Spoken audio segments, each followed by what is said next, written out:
예, 안녕하십니까. 시청자 여러분. 이렇게 세무 이야기, 이렇게 장시간 이야기 들어주셔서 감사하고요. 이렇게 세무 이야기는 알면 알수록 돈이 되는 겁니다. 근데 이 세금 얘기하면 막 머리 아파 하시잖아요. 숫자도 들어가야 되니까. 근데 세금을 모르고 어떻게 돈을 벌려고 하는지 모르겠어요. 돈 벌기 되게 어려워요. 머리가 아파야 돈 보이고 돈을 벌 수 있습니다. 특히 이거 취득세 아끼셔야 돼요. 취득세. 취득세 아끼는 방법이 있거든요. 이 절세하는 방법 제가 가지고 있는 노하우를 한번 공개해 보도록 하겠습니다.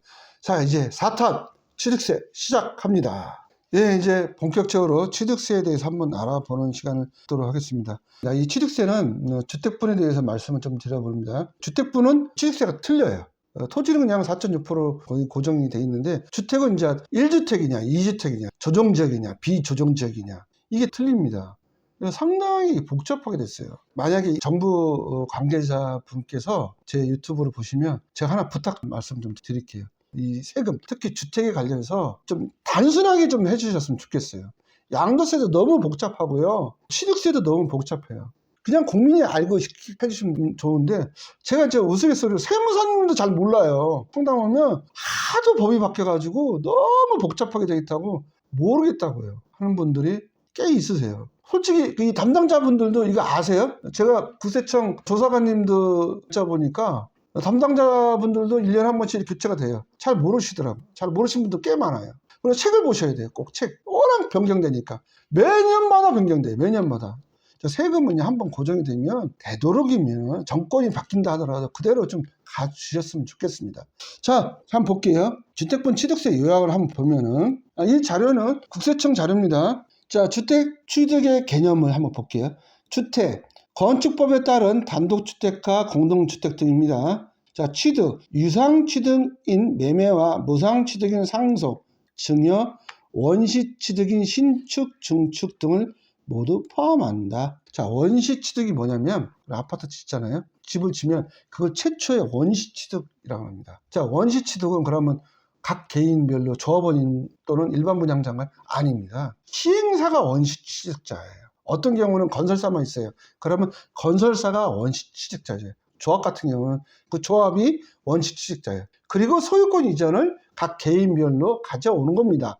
조합원이면 조합 또는 일반 분양은 일반 분양자가 그렇게 되는 겁니다. 그래서 원시취득, 원시취득인 신축, 증축 등을 모두 포함한다 되어 있고, 자, 납부 대상은 누굴까요? 주택을 취득한 자에게 부과하며 등기, 등록을 하지 않더라도 사실상 취득한 경우 납부 대상자가 됨.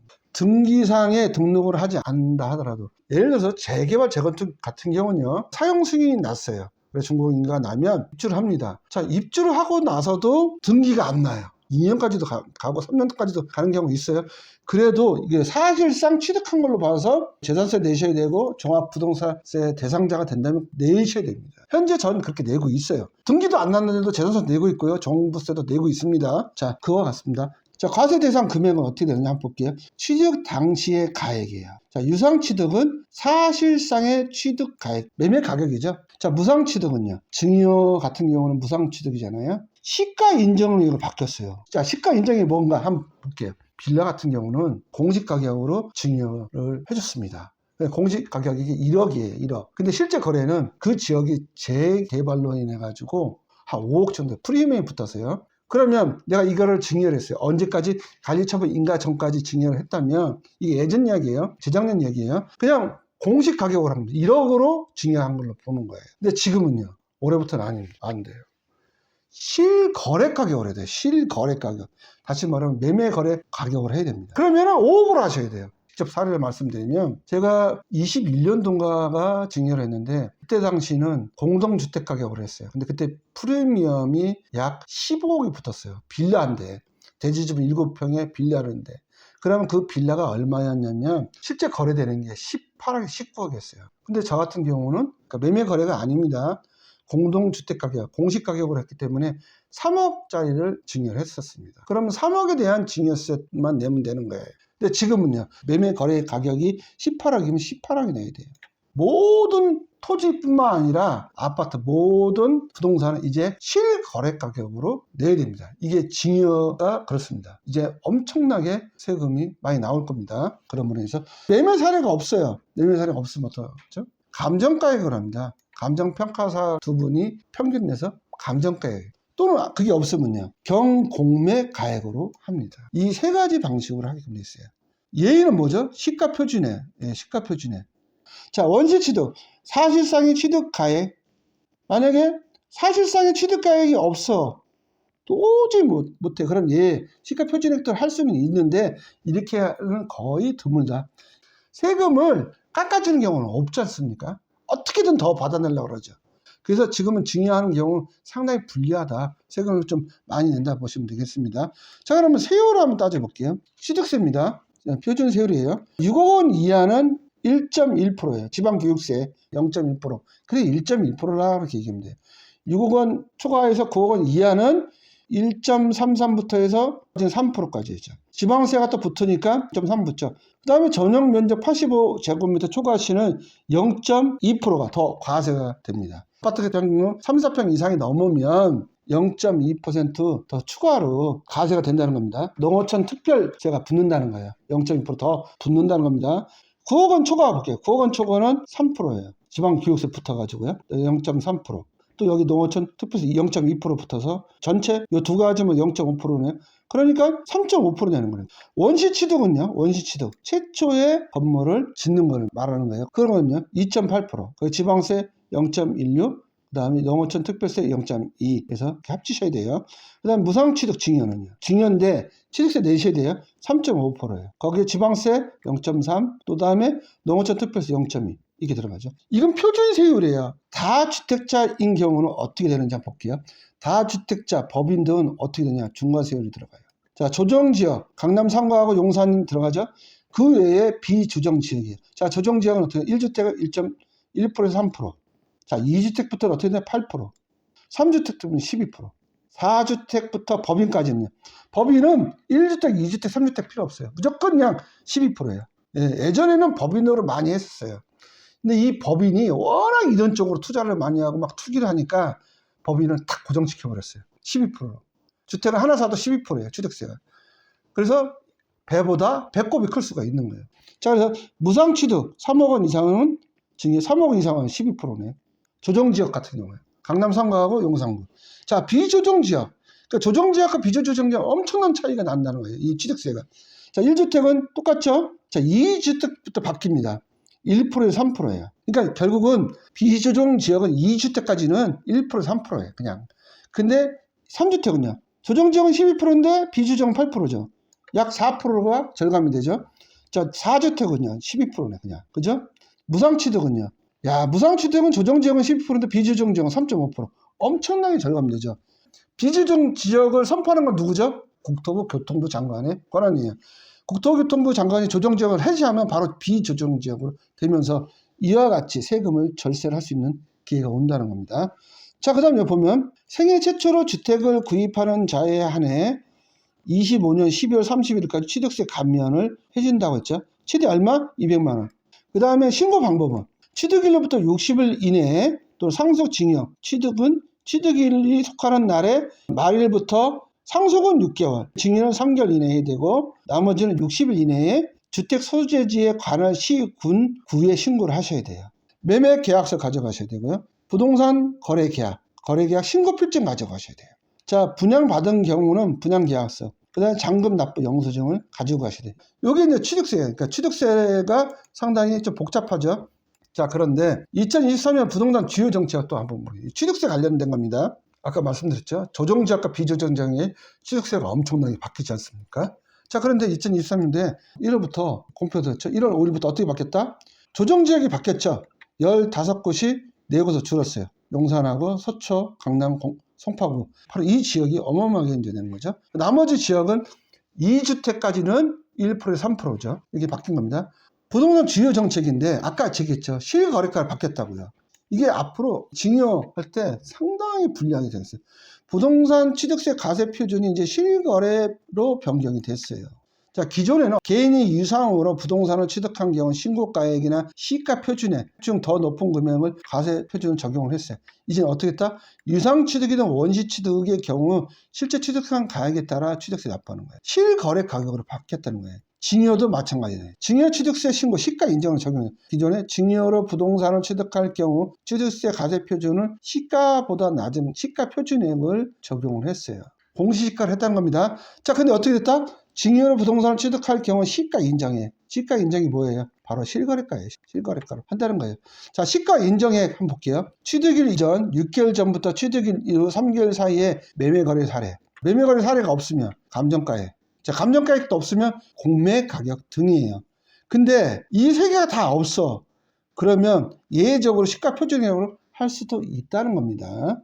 근데 거의 힘들죠. 어떻든 세금을 더 많이 받아가려고 노력을 하지 적게 받아가려고 노력하지는 않는다는 겁니다. 자, 그러면 2024년부터 달라지는 취득세 주요 개정 내용을 한번 볼게요. 자, 중과제외 대상 추가했죠. 공동주택, 다가주택. 자, 동거보양, 학가시 세대 기준 개선을 했고요. 자, 60세 이상 부모 외 조부모를 보양하는 경우에도 별도 세대 인정을 했습니다. 자, 주택의 부속토지, 주택수 산적 개선했어요. 자, 시가 표준액 1억 원 이하인 부속 토지를 소유시 주택수에 제외를 합니다. 혼인 합가시 주택수 산정을 합니다. 혼인 전 취득한 분양권으로 주택 취득 시 혼인 전 배우자의 주택수는 어떻다? 제외가 됐어요. 자, 일시적 2주택 처분기간 연장했죠. 조정 대상 지역 또는 조정 대상 지역 외에 처분기간 3년으로 바뀌었다. 이렇게 보시면 되겠어요. 자, 이렇게 주요 개정된 내용을 보실 수 있고요. 그 다음에 이제 사례를 한번 계산해 볼게요. 취득 가액이 얼마냐? 주택분 취득 과세 표준이 10억이에요. 이제 실거래가로 됐기 때문에. 그럼 세율은 어디에 해당하느냐? 9억 초과니까 3%네요. 세율을 보니까 주택분 취득세 산출세액은 10억에 3%니까 3천만 원이네. 지방교육세가 0.3% 붙잖아요. 300만 원 붙잖아요. 그 다음에 농어촌 특별세가 있어요. 농어촌 특별세 여기. 2% 제가 붙는다고 그랬죠? 네, 0.2% 붙어요. 0.2%. 그래서 200만 원이에요.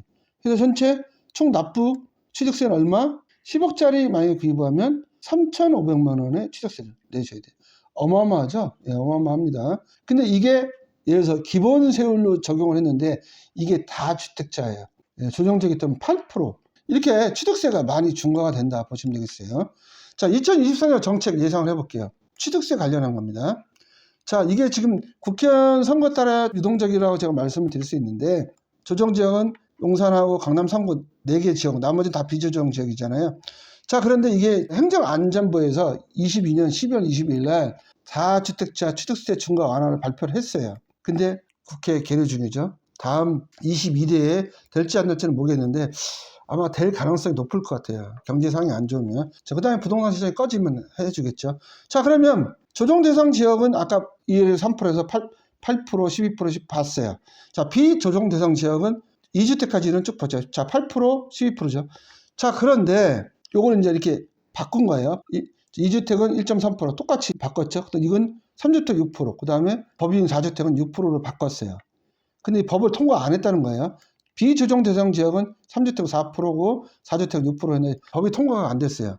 자, 그러면 현재는 비조정 같은 경우 이걸로 유지가 되는 거죠. 이렇게 8%, 12%. 자, 그런데 조정 대상 지역이 만약에 국토교통부 장관이 비조정 대상 지역으로 바꾸면 국회를 통과를 안 해도 이렇게는 되겠죠. 세율이 낮아지겠죠. 이렇게. 2024년도에 아마 이렇게 바뀌지 않을까라고 저는 예측을 해봅니다. 자, 그 다음에 취득세 어떻게 납부를 하는지 좀 말씀드릴게요. 자, 부동산 취득세 납부 방법과 기한인데 부동산 수지 관할 시청, 군청, 구청에 취득한 날로부터 60일 이내 신고 납부하셔야 돼요. 아까 얘기했죠? 증여는 3개월 이내, 상속은요 6개월 이내, 그 다음에 일반적인 거래는 60일 이내. 상속으로 인한 경우는 상속 개시일에 속한 달에 마지막 달을 기준으로 하는 겁니다. 6월 1일 날 내가 상속을 받았어. 그러면 2월 30일 기준으로 자르고 언제부터? 7월 1일부터 6개월이에요. 12월까지네. 그러니까 6개월 안에 신고 납부를 하셔야 돼요. 증여도 마찬가지예요. 증여도 만약에 6월 1일 날 내가 증여를 받았다 치면 말의 기준이에요. 그러면 말의 기준은 7월 1일부터 시작하는 거예요. 7월, 8월, 9월. 9월 30일까지 3개월 이내에 신고 납부를 하셔야 돼요. 예, 이렇게 해서 취득세에 대해서 말씀을 드렸습니다. 그러면 이렇게 이제 취득세를 절감하는 방법은 있습니다. 예를 들어서 부부가 공동으로 한 채를 소유하고 있다고 쳐요. 그런데 자녀가 집에 같이 살아요. 근데 그 자녀 이름으로 집이 한 채가 있어요. 그러면 2주택이잖아요. 만약에 조정지역에 내가 취득을 한다면, 그러면 절세하는 방법, 자녀를 분가를 시키셔요. 또는 세대 분리를 하시면 돼요. 세대 분리를 하시면 부부가 공동 소유하는 1주택이잖아요. 근데 자녀가 1주택이 있으니까 2주택이 되는 거예요. 그래서 여기서 서초구에 내가 조그만 빌라를 재건축을 바라보고 산다가 치면 3주택이 되지 않습니까? 그러면 12% 내야 되는 거예요. 12% 내는 게 좋습니까? 2주택으로 8% 내는 게 좋겠습니까? 그걸 선택을 하셔야 돼요. 서초구는 그렇다 치는데, 제가 마포구에 하나를 사면요, 2주택이잖아요. 그러면 취득세가 1%에서 3% 사이니까 얼마나 절감이 되는 겁니까? 그런 절세 방법을 찾아보셔야 된다는 거죠. 또 그런 내용을 상담을 해 주시면 제가 어떻게 절세를 할 수 있는지를 말씀을 드리는 겁니다. 합법적인 겁니다. 불법적으로 절대로 하지는 않습니다. 합법적으로 하는 방법을, 요령을, 또는 또 알고 있는 노하우를 말씀을 드릴 수 있다는 것입니다. 이렇게 취득세를 오늘 다 말씀드리고요. 다음 편에 증여하고 상속세에 대해서 말씀을 드리는 시간을 갖도록 하겠습니다. 시청해주신 시청자 여러분 감사합니다. 안녕히 계십시오.